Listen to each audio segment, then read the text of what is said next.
Codrington, the main town on Barbuda. In fact, the only town on Barbuda, or what's left of it, after Hurricane Irma.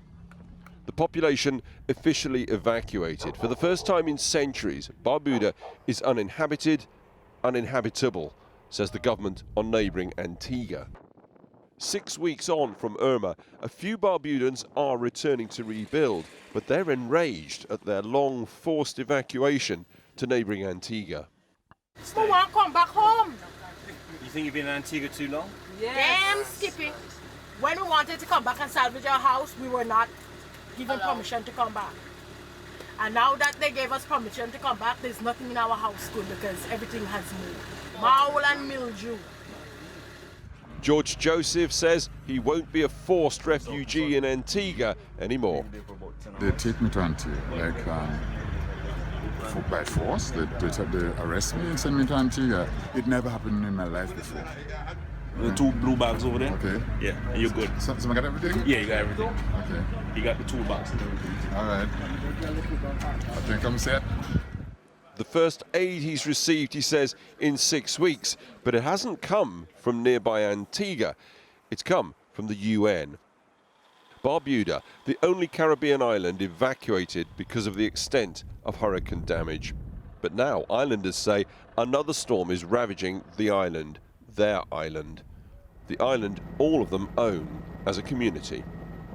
It's been that way on Barbuda since slavery ended here in 1834. Islanders all own the island, and remarkably, this has survived almost 200 years, until now. Absolutely devastating. In fact, I'm of the view that as it stands now, that Barbuda is barely habitable. Then, with all eyes on the evacuation and emergency aid for the islanders taken here to Antigua, what emerged in the following weeks, say Barbudans, was nothing less than a land grab, an attempt by the government to replace their ancient communal ownership with individual freehold.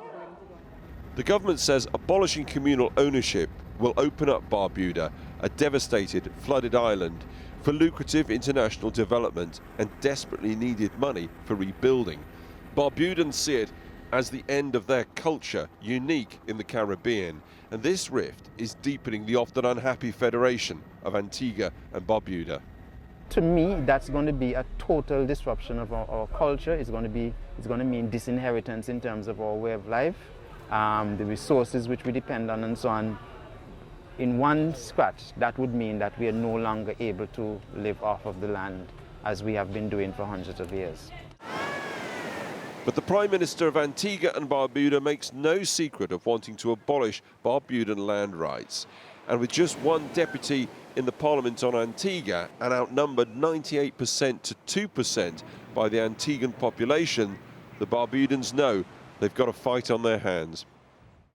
They point to the island's school, relatively undamaged, and say the government's keeping them off the island and doing little to repair key buildings like this because it really wants to alter the entire way Barbuda is run and owned.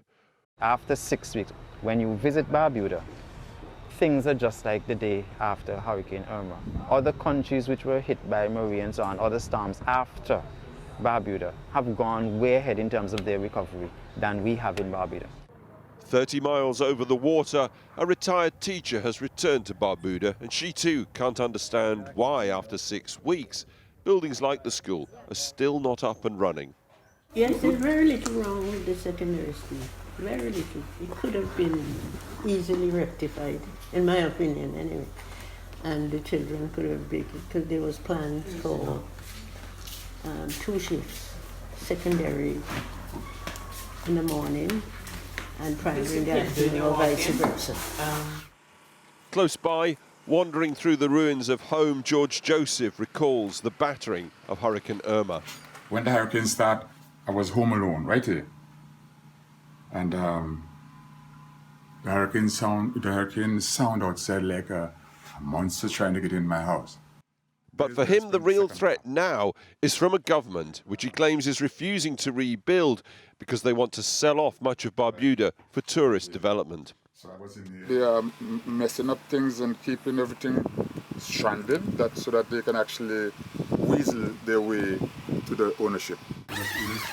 And yet, He somehow survives here in the wreckage Just that. in his tent. Very hard. Reminders of the past life cast around him.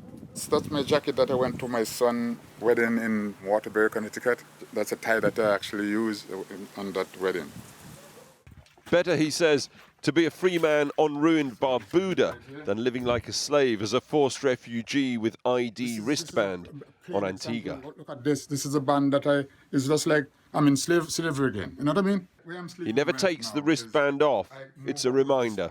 This is just like an animal. I don't take it off because I want to be reminded every day of how they treat us when we go over there. Barbudans will tell you they're well used to clearing up after successive hurricanes, but this time, homeless, scattered, they face a political and legal storm, a fight to preserve their very way of life. Alex Thompson reporting. Well, a short time ago, I spoke to the Prime Minister of Antigua and Barbuda, Gaston Brown, and I asked him why reconstruction on the island was taking so long. I have to admit that the recovery is going relatively slow. We continue to agitate for international assistance because, as I said to you, the sheer magnitude, the $250 million that is required to rebuild Barbuda is beyond our means. Now, we have to understand that in the case of Barbuda, there are no insurance proceeds, so that the individuals whose homes are damaged, they are basically powerless. Is that the reason why you're trying alternative means of raising resources, why you're thinking of changing the land laws in Barbuda? Well, that's the point, sir. You see, now you have individuals in Barbuda who had very large homes. The question is, how are they going to raise the capital? And that is why we said that, look, we'll do a special carve-out for those individuals who are unable to get the necessary financing to rebuild so that they can rebuild. It's a humanitarian thing. We're not trying to own any land in Barbuda. We're not trying to control anything. We're just trying to be responsive. We have to be in a position where we can help ourselves. Barbudans rather like their collective form of land ownership, so we're told by them. They don't want to change the existing land laws, even though you're giving them their freeholds, because what they want to prevent is that their island is swamped by international investors, is used by the Antiguan government to build, I don't know, what, hotels or casinos or whatever. They want to keep things the way they are, however strange they might seem to you. Well, sir, with all respect to you, as it stands now, the land in Barbuda is owned by the Crown. It is a unitary state, the state of Antigua and Barbuda. So, as it stands now, we don't need to change any law to give anybody title, freehold title on Barbuda. We can do so right now. All we're saying is that those who would have lost their properties, especially the larger properties, and they want to have freehold title so that they can go to the bank in order to rebuild, we'll accommodate them. There's nothing vulgar about that. See, I thought that according to your constitution, that the land of Barbuda was held in common by the people of Barbuda. I mean, it's a very unusual arrangement, but that is what it is. And they don't want to change that. There's no such provision in the Constitution of Antigua and Barbuda. I have here, oddly enough, a copy of the Barbuda Land Act, and it says that the land of Barbuda is owned by those people who are born to the land of Barbuda. So this is the Land Act of Barbuda, stating quite clearly that this is common land owned collectively by the people who live there. That is an unconstitutional land act that was passed in 2007. What that act seeks to do is to make the owner of the land, which is the Crown, a trustee. You can't make an owner a trustee. So that is just utter foolishness that was written in that particular law, which was done for political purposes in 2007, and they know that. After the hurricane hit Barbuda, why did you prevent Barbudans from returning to their island? Sir, is this an assertion from your media organization, or there may be some mischievous group behind such an assertion? No, this is based on solid reporting. Barbuda was decimated, and you had a situation in which 95% of the roofs were lost. My government had no choice but to evacuate the people of Barbuda and to bring them to Antigua, to bring them to safety.